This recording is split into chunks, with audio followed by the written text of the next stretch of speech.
12월 19일 오전 9시 59분. 1분 후 나는 이혼당한다. 그리고 1분 후 나는 100억 재단의 주인이 된다. 옳게 억울해? 억울하면 재벌 집딸로 태어났어야지. 내 처지가 딱 이 배추 같네. 절여지고 지식여져서 버려지는 운명. 좋아, 혜진아, 정성껏 담아줄게. 내 아버지, 목을 조를, 김치를. 방 안에는 무거운 침묵이 감돌았다. 시아버지, 강 회장의 손에서 던져진 이혼 서류가 테이블 위를 미끄러져 내 앞에 멈췄다. 서류 봉투의 하얀 단면이 마치 날카로운 칼날처럼 보였다. 도장 찍어라. 길게 말하지 않으마. 강 회장의 목소리는 서늘했다. 건설사 부도 위기. 그에게 자식의 결혼은 사랑의 결실이 아니라 위기를 타개할 유일한 현금 창출구였다. 한성그룹 회장이 내건 조건은 명확했다. 그의 외동딸과 내 남편의 재혼, 그리고 그 대가로 입금될 수천억의 투자금. 9시 58분. 2분만 더 버티면 된다. 아버님, 제가 이 집에 들어와 5년간 어떻게 살았는지 아시지 않습니까? 내 낮은 목소리에 소파에 비스듬히 앉아있던 시누이 혜진이 콧방귀를 뀌며 끼어들었다. 옳게, 촌스럽게 왜 이래? 5년 동안 우리 집안 덕에 누린 사모님 생활, 그거면 값은 충분히 치른 거 아냐? 우리 회사 망하면 올케네 그 구멍가게 같은 인쇄소도 한 방에 날아가는 거 알지? 곱게 도장 찍고 나가면 친정은 살려주겠다고 아버지가 자비 베푸시는 거야. 혜진은 명품 가방을 매만지며 나를 벌레 보듯 훑쳤다. 나는 이혼 서류를 뚫어지게 응시했다. 9시 59분. 심장이 터질 듯 뛰었지만 두려움 때문이 아니었다. 드디어 때가 왔다는 전율. 나는 고개를 숙이며 떨리는 연기를 시작했다. 정말 제가 아무짝에도 쓸모없는 존재인가요? 그때 입을 꾹 다물고 있던 남편 준혁이 내 시선을 피하며 중얼거렸다. 주은아, 미안하게 됐다. 알다시피 회사가 먼저잖아. 넌 어디서든 잘 살 거니까. 이해하지? 비겁한 목소리. 나를 보호하기는커녕 자신의 안위만을 걱정하는 그 눈빛. 30초, 20초, 10초, 또 10시. 시아버지는 모른다. 지금 이 순간 당신이 목숨처럼 아끼는 청암재단이 내 것이 됐다는 걸. 강 회장은 대답 대신 차갑게 말을 던졌다. 부엌으로 가라. 오늘 저녁 내가 이 집안을 위해 할 수 있는 마지막 일이 있다. 나는 천천히 고개를 들었다. 내 입가에 걸린 미소를 강 회장은 보지 못했다. 한 회장님이 전통 음식을 좋아하신다. 오늘 저녁 식사 자리에 내 마지막 정성을 보여라. 그게 내가 이 집안의 진 빚을 갚는 마지막 길이다. 강 회장의 명령은 잔인했다. 쫓겨나는 며느리에게 새 며느리 후보의 아버지를 대접할 음식을 차리라는 것. 혜진은 내 발치에 고무장갑과 앞치마를 던지며 비릿하게 웃었다. 옳게, 억울하면 재벌 집딸로 태어났어야지. 딴 생각 말고 김치나 담가. 아버지 투자 실패하면 너랑 내 친정은 아예 매장이야, 알지? 혜진의 구두 굽소리가 멀어지자 나는 천천히 앞치마를 둘렀다. 소금물에 절여진 배추들이 산처럼 쌓여 있었다. 좋아. 김치 정성껏 담아주지. 배추를 절이며 나는 돌아가신 아버지를 떠올렸다.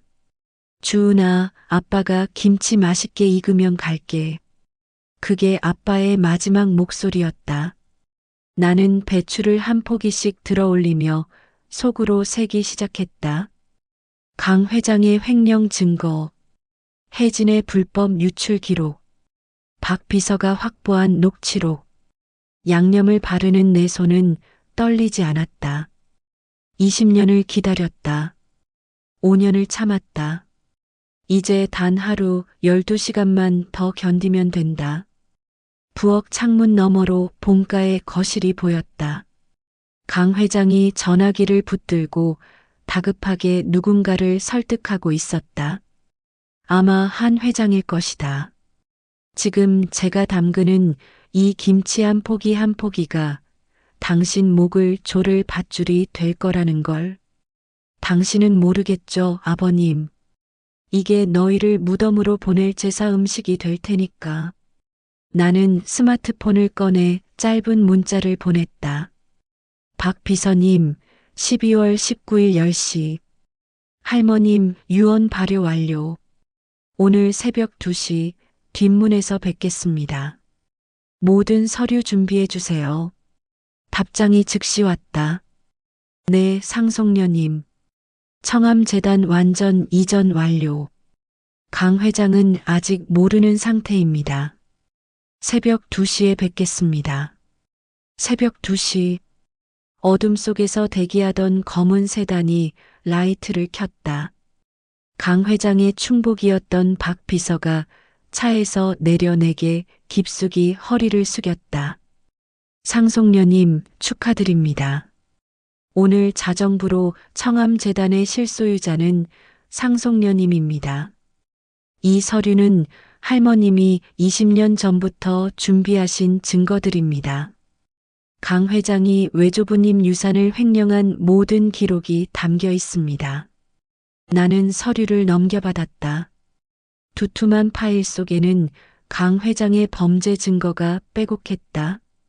박 비서님, 아니, 이제 박 이사님이라고 불러야겠네요. 오늘 오후 연회 때 제가 신호하면 움직이세요. 명심하겠습니다. 이사장님. 새벽 5시. 밤샘 노동으로 손마디가 퉁퉁 부어올랐다. 김치통을 채우는 빨간 양념은 마치 복수를 위해 준비한 핏빛 선언 같았다. 그때 화려한 실크 잠옷을 입은 혜진이 나타났다. 그녀는 내가 담근 김치통을 발로 툭 치더니 코를 쥐었다. 우와, 이 비린 냄새. 올케한테 딱 어울리네. 근데 어쩌나? 한 회장 딸은 이런 서민 음식 극혐한다는데. 이건 내가 나가는 길에 들고 갈 쓰레기야. 혜진은 대뜸 맨손으로 김치 한 조각을 찢어내더니 내 어깨를 거칠게 밀쳤다. 그리고는 매운 양념 묻은 배추를 내 얼굴 앞으로 들이밀었다. 자, 먹어봐. 내 정성이잖아. 이게 내 마지막 만찬이야. 혜진은 내가 고개를 돌리자 양념 묻은 손을 내 앞치마에 문질러 닦았다. 어머, 박 비서랑 밤새 무슨 짓을 했길래 눈이 그렇게 충혈됐어? 혹시 몸이라도 팔아서 정복해낸 거야? 구질구질하다 정말. 나는 혜진의 손목을 거칠게 뿌리쳤다. 그리고 차갑게 웃으며 그녀의 눈을 똑바로 응시했다. 혜진아. 뭐, 이게 미쳤나? 아가씨라고 안 해? 내가 방금 내 얼굴에 던진 이 김치 조각. 맛있게 씹어 삼켜.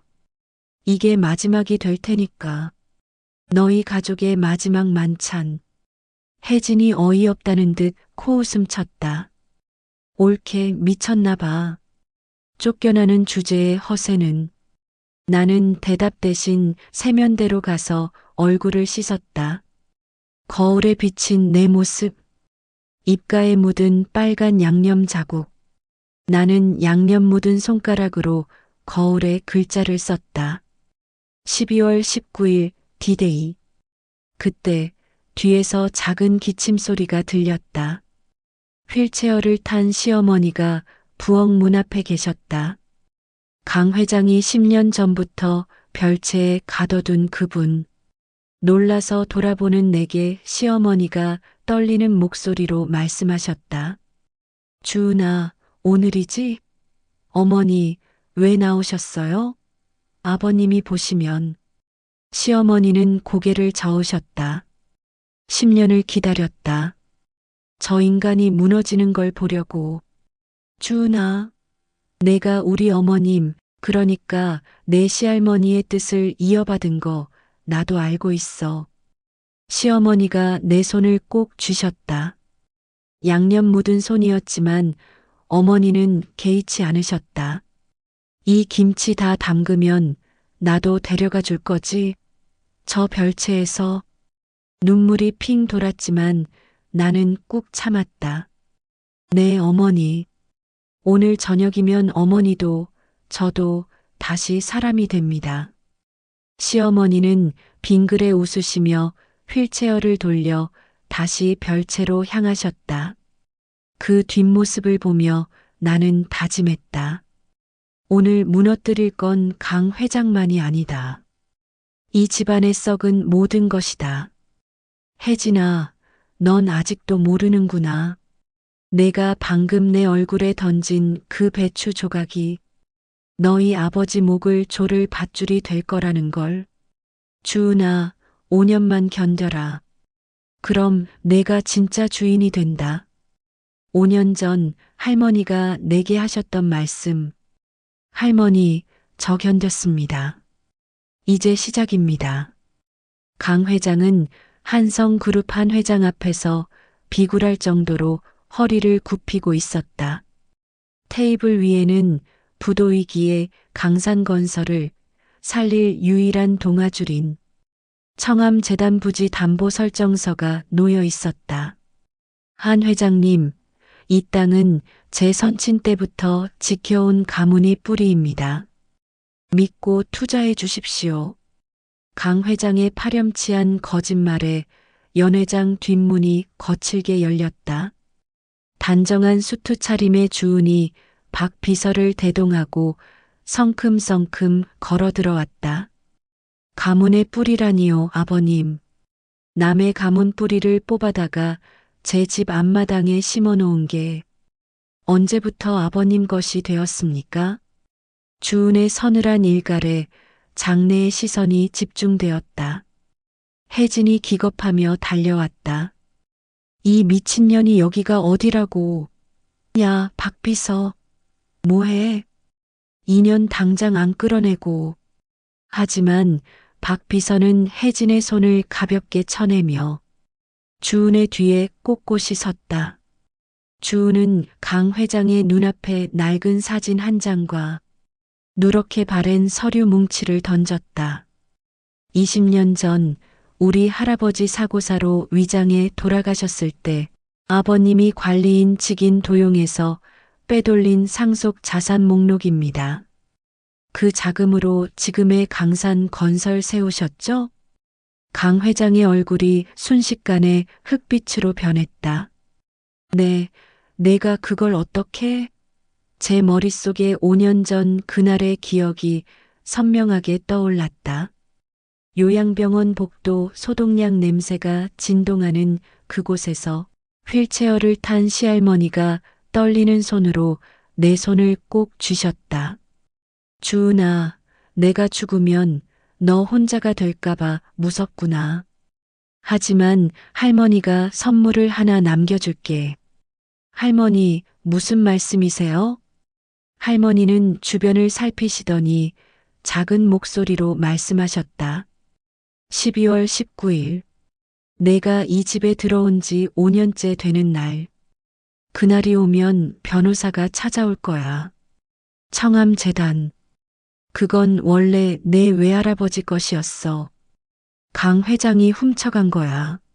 내가 이 집에서 어떻게 사는지 할머니가 5년간 지켜봤어. 그리고 넌 자격이 있더구나. 진짜 주인의 자격이. 할머니가 주은의 손에 낡은 열쇠를 쥐어주셨다. 이 열쇠로 강 회장의 서재 금고를 열어라. 거기 모든 증거가 있다. 5년 후 내가 이 집안의 진짜 주인이 되는 날 할머니는 하늘에서 지켜보마. 주은이 할머니 손을 꼭 쥔 채 눈물을 흘렸다. 그 기억이 파노라마처럼 스쳐 지나갔다. 나는 눈을 떴다. 다시 연회장. 강 회장이 내 앞에서 식은땀을 흘리며 떨고 있었다. 5년. 할머니가 주신 시간. 나는 단 하루도 허투루 쓰지 않았다. 할머니가 5년간 저를 시험하셨어요. 그리고 아버님은 그 시험지에 낙제점을 스스로 적으셨죠. 아버님이 혜진이 명품 사주고 비자금 세탁할 때 전 이 집 구석구석을 뒤졌거든요. 김치나 담그라며 부엌에 처박아 두신 덕분에 아버님 비밀 금고 위치 알아내기가 참 쉬웠습니다. 주은은 한 회장을 향해 우아하게 고개를 숙였다. 한 회장님, 작물을 담보로 계약하시면 한성그룹도 공범이 됩니다. 이 재단과 땅은 이미 제가 법정 상속인으로서 가처분 신청을 마친 상태입니다. 이제 이 집안에 남은 건 아버님이 지은 죗값과 부도뿐입니다. 한 회장은 차갑게 펜을 던지고 자리에서 일어났다. 강 회장, 나를 감히 사기극의 들러리로 세워? 당신이랑은 여기까지야. 한 회장이 나가버리자 강 회장은 거품을 물듯 숨을 헐떡이며 쓰러졌고 혜진은 주저앉아 비명을 질렀다. 그때 남편 준혁이 내 손을 붙잡으며 비굴하게 매달렸다. 주은아, 역시 당신 대단해. 사실 나도 아버지 몰래 당신 돕고 있었던 거 알지? 우리 이혼 취소하자. 응? 내가 이사장 남편으로 당신 보필할게. 나는 준혁의 손을 벌레 보듯 뿌리치며 차갑게 말했다. 준혁 씨, 당신은 아버님보다 더 나빠. 방관이라는 이름으로 내 5년을 지옥으로 만들었잖아. 당신 자리는 내 옆이 아니라 저 바닥이야. 주은은 바닥에 흩어진 서류 중 하나를 밟으며 혜진을 내려다보았다. 혜진아, 내가 아침에 내 얼굴에 던졌던 그 배추 조각. 사실은 내 아빠가 우리 할아버지 시신 앞에서 흘렸던 가짜 눈물보다 훨씬 담백하더라. 이제 내가 삼킨 그 도둑질의 대가 평생 소화시키며 살아. 일주일 후 화려했던 거실은 일주일 만에 난장판이 되었다. 명품 가구 위에는 붉은 압류 딱지가 선명한 낙인처럼 찍혔고 전기가 끊긴 집안은 냉골이었다. 혜진은 헝클어진 머리로 바닥에 주저앉아 주인공이 새벽에 담갔던 그 김치통을 부여잡고 있었다. 배고픔과 공포가 그녀의 오만함을 잡아먹은 상태였다. 그때 묵직한 구두 소리와 함께 거실 조명이 비현실적으로 밝게 켜졌다. 주인공 주은이 박 비서와 함께 들어온 것이다. 이주은. 혜진이 초점 없는 눈으로 나를 올려다보았다. 나는 혜진의 발치에 놓인 김치통을 구두 끝으로 가볍게 밀었다. 아직도 그 김치 들고 있네? 혜진아, 그 김치에 들어간 고춧가루, 젓갈. 전부 내 아버지가 우리 할아버지 계좌에서 빼돌린 돈으로 산 거야.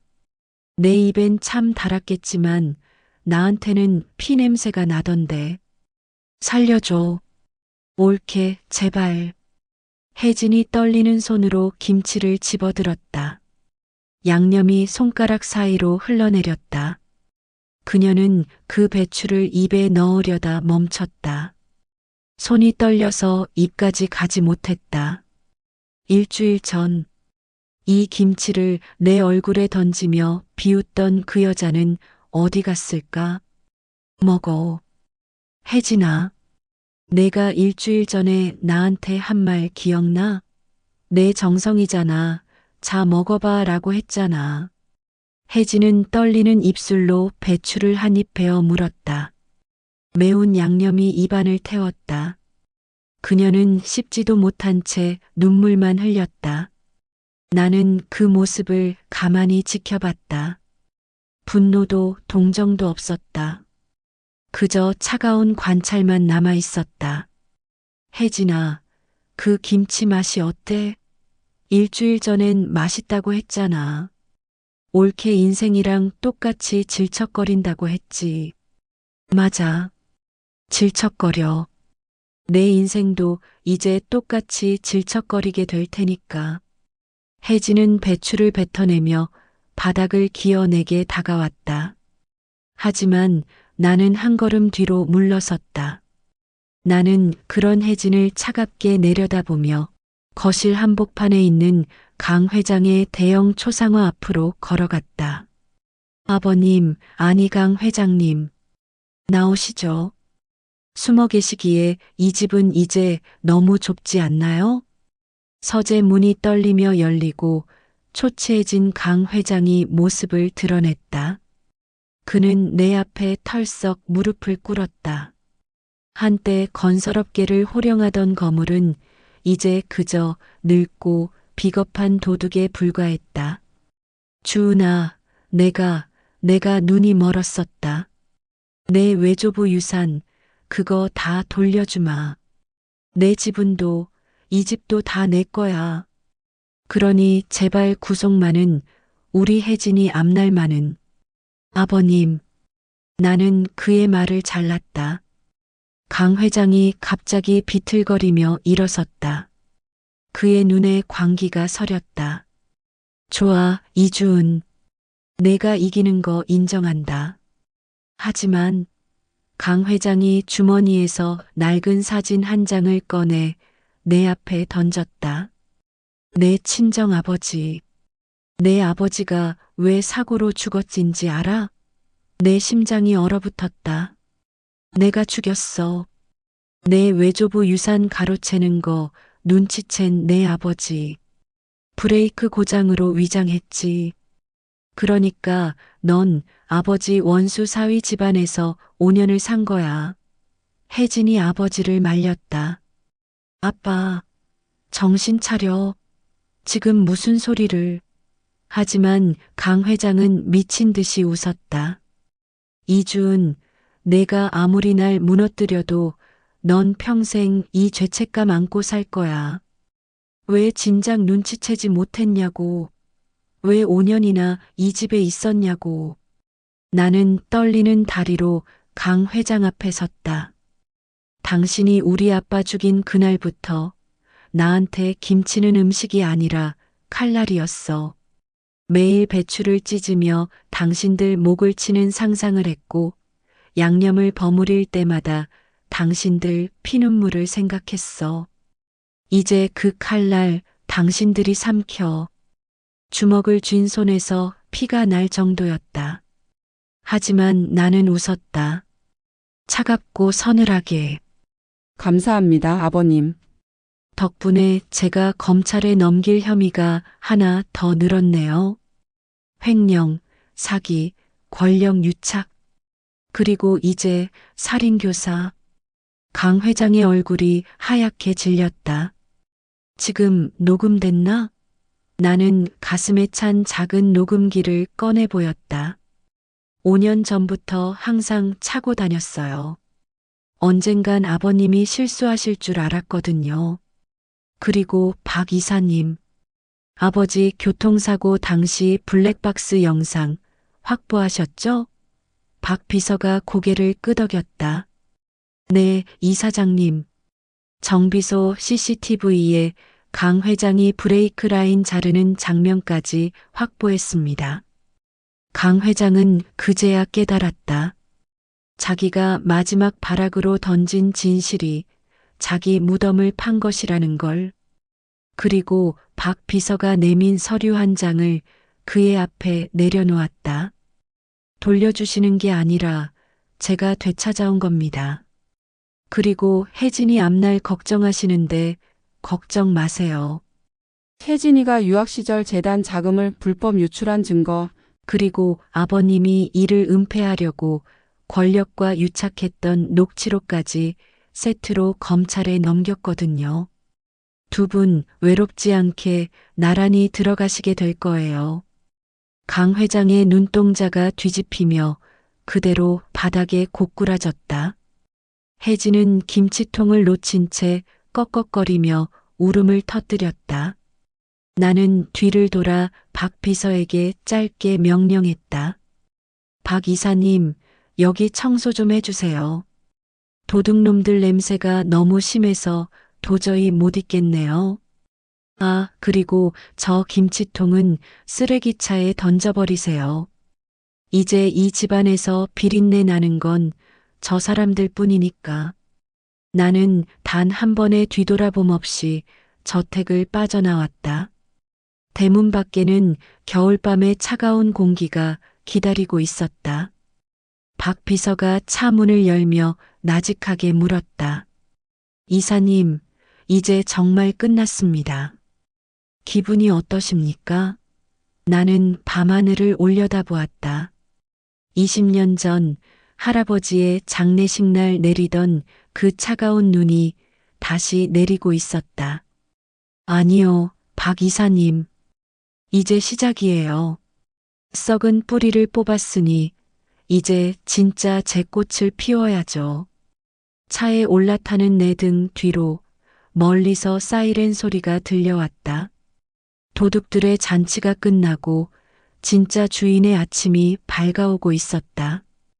1년 후, 1년 전 소금물에 절여진 배추 더미 사이에서 고무장갑을 끼고 있던 여자는 더 이상 없다. 거대한 통유리창 너머로 서울 시내가 한눈에 내려다 보이는 이사장실. 주우는 거울 속에 비친 자신의 모습을 응시했다. 몸에 딱 맞게 재단된 화이트 수트와 절제된 진주 목걸이. 그리고 그 무엇보다 빛나는 건 어떤 풍파에도 흔들리지 않게 된 그녀의 눈빛이었다. 이사장님, 입장하실 시간입니다. 이사 직함을 달게 된 박 이사가 문을 열며 정중히 고개를 숙였다. 주우는 책상 위에 놓인 낡은 사진 한 장, 외조부와 함께 웃고 있던 어린 시절의 사진을 손끝으로 슬쩍 쓸어내린 뒤 자리에서 일어났다. 주은이 식장에 들어서자 수백 명의 정재계 인사들이 일제히 일어서서 박수를 보냈다. 그들 사이에는 한때 강 회장의 편에 서서 주은을 무시했던 이들도 섞여 있었다. 주은은 그들의 비굴한 미소를 여유롭게 받아내며 단상 위로 올랐다. 그때 행사장 대형 스크린 옆 통로에서 소란이 일었다. 남루한 죄수복 차림에 포승줄에 묶인 채 검찰 조사를 받으러 압송되던 강 회장과 혜진이 하필이면 이 취임식장 앞을 지나게 된 것이다. 카메라 기자들이 일제히 그쪽으로 방향을 틀었다. 수갑을 찬 채 초췌해진 혜진이 스크린 속 눈부시게 빛나는 주은을 발견했다. 이주은, 저건 내 자리야. 우리 아빠 돈으로 세운 곳이라고. 혜진이 발악하며 소리쳤지만 경호관들에 의해 무참히 끌려나갔다. 주은은 단상 위에서 그 광경을 차갑게 아주 잠시 지켜보았다. 마치 먼지 하나가 스쳐 지나가는 것을 보듯. 그리고 그녀는 마이크 앞에 서서 입을 열었다. 반갑습니다. 청암재단 신임 이사장 이주은입니다. 식장은 다시 정적에 휩싸였다. 청암은 맑은 바위라는 뜻입니다. 하지만 지난 세월, 이 재단은 누군가의 욕망과 도둑질로 오염된 진흙탕이었습니다. 저는 오늘 이 썩은 뿌리를 완전히 도려냈음을 선언합니다. 주우는 객석에 앉아있는 한 회장과 다른 투자자들을 천천히 후쳤다.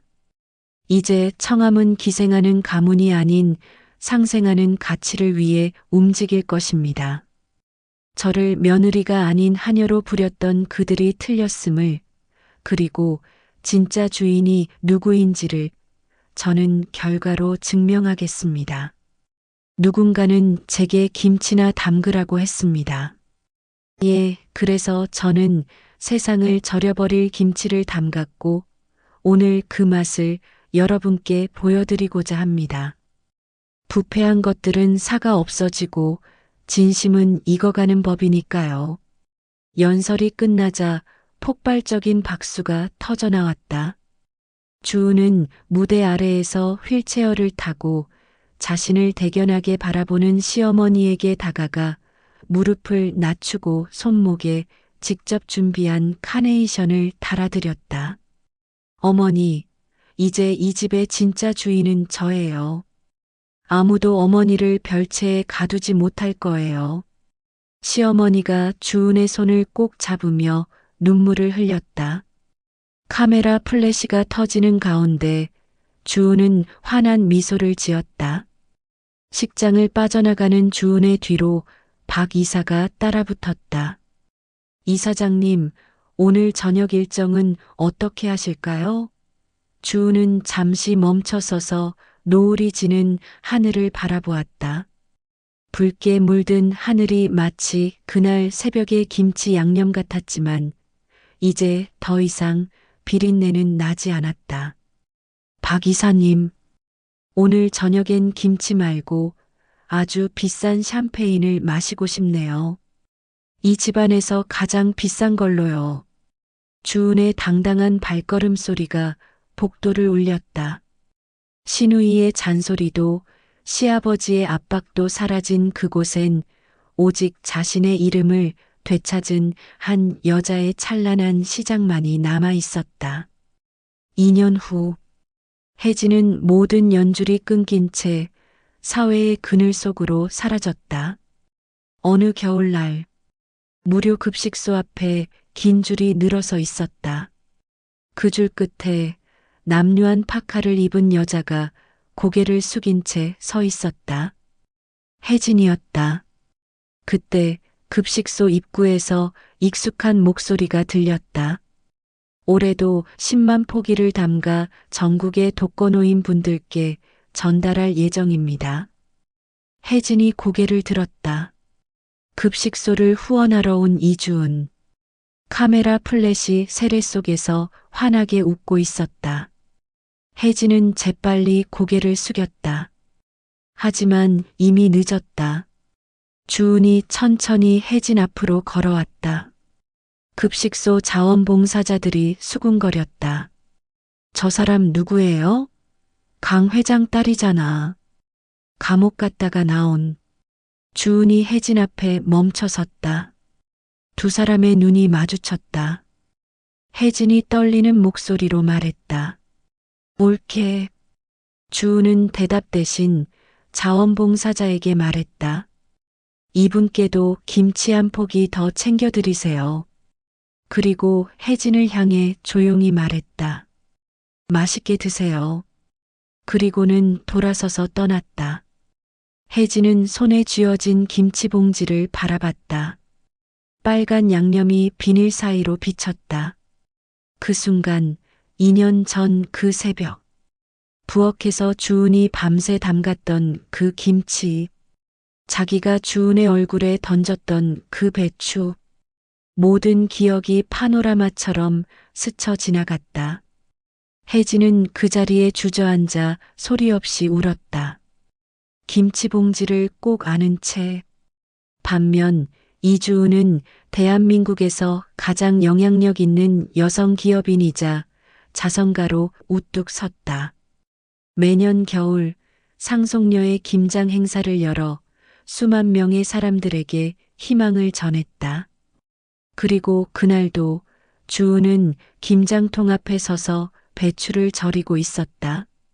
하지만 이번엔 고무장갑이 아닌 하얀 장갑을 끼고 카메라 플래시 세례 속에서 올해도 10만 포기를 담가 전국의 독거노인 분들께 전달할 예정입니다. 김치는 절이고 버무리는 정성이 생명입니다. 사람도 마찬가지죠. 진심은 언젠가 반드시 빛을 발합니다. 기자들의 질문이 쏟아졌다. 이 사장님, 5년 전 이혼 위기를 어떻게 극복하셨나요? 주우는 잠시 생각하다 조용히 미소 지었다. 김치나 담가 라는 말을 들었을 때 전 정말 정성껏 담갔어요. 그 정성이 제 인생을 바꿨죠. 때론 굴욕이 가장 강력한 무기가 되기도 합니다. 할머니, 지켜보고 계시죠? 제가 약속 지켰어요. 썩은 뿌리를 뽑고 진짜 제 꽃을 피웠습니다. 그리고 이제 알아요. 복수는 끝이 아니라 시작이라는 걸. 진짜 승리는 미워했던 사람들을 뛰어넘어 더 나은 사람이 되는 것이라는 걸. 김치나 담가. 그래, 혜진아. 난 정성껏 담갔어. 그리고 그 김치는 세상을 바꾸는 밥상이 되었지. 주우는 끝내 복수를 선택하지 않았습니다. 대신 사람이 사람을 살리는 일을 선택했습니다. 손에 남은 건 권력이 아니라 소금기 밴 시간과 지켜낸 얼굴들이었습니다. 무릎 꿇던 날도 있었고 반상에 서던 날도 있었지만 주운이 가장 단단해진 순간은 다시 김장통 앞에 섰을 때였습니다. 세상은 강한 사람을 기억하지만 사람들은 결국 끝까지 사람으로 남은 일을 기억합니다. 여기까지 함께 해주셔서 고맙습니다. 이 이야기가 당신의 마음에 작은 울림으로 남았다면 좋아요와 구독으로 곁에 머물러 주세요. 다음 이야기에서 다시 만나겠습니다. 건강하시고 행복하세요.